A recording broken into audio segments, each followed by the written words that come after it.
There's three main innovations that made bullet time in the Matrix possible: the rig, virtual cinematography, and optical flow. Stay tuned as we break down and share a bunch of little-known secrets behind the making of bullet time.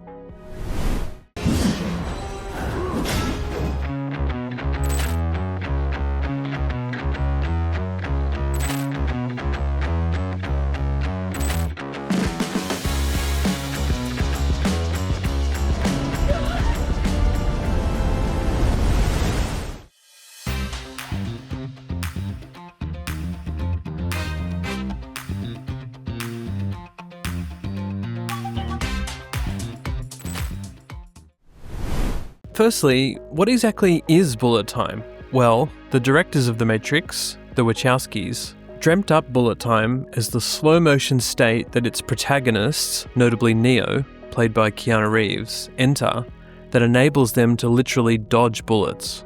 On screen, it appears as if a camera is travelling at vast speed around the subject, while action happens in slow-mo. Notable scenes included Neo on the rooftop avoiding bullets while the camera swings around him. In a later scene, Neo and Agent Smith, Hugo Weaving, fight in the subway. Here, the bullet time moment occurs as they are mid-fight and mid-grappling, and also firing their guns. The Wachowskis needed a way to capture these moments. Initially, it was thought that a camera rig would have to travel at super fast speed around the subject.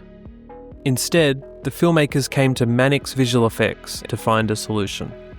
Early tests proved that a camera did not have to move, but instead multiple cameras set up to fire all together or in programmed ways could achieve the desired effect. It was a take on previous work in frozen time or time slice photography, already being pioneered by others, most notably Tim McMillan, and separately the VFX studio Booth.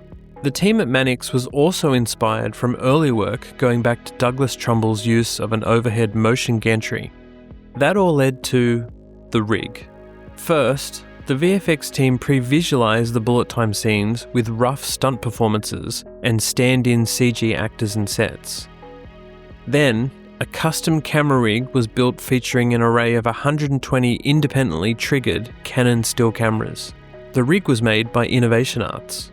The cameras were mounted on adjustable vertical rods set along the array path. They were positioned with a motion control laser targeting system, and they shot on film. Yes, that's right, on film. Bullet time shoots took place in Sydney on a green screen stage. This all became known as the Flow-Mo system. The intention was that many different kinds of 360-degree camera moves and swooping crane moves could be imagined as the performers, rigged on wires, did their fight moves. Now, the camera rig obviously captured the performers. Backgrounds, well, they were a different story. This is the second innovation, virtual cinematography. Here, Mannix devised a way to build synthetic environments from still photographs that were stitched together. This enabled the camera to see in any direction. Image-based rendering and photogrammetry techniques arising out of research at UC Berkeley helped enable that approach. This virtual cinematography methodology also meant that fully CG environments did not have to be built from scratch, but instead could be crafted directly from reality. Then, the footage of the actors on green screen and the virtual backgrounds had to be composited together. That's where the third innovation came in: optical flow. You see, these weren't your usual comps. Motion estimation and interpolation of the flow-mo footage was needed to create synthetic in-between frames to make the bullet time effect a smooth-looking one, especially for ramp-ups and ramp-downs during a shot.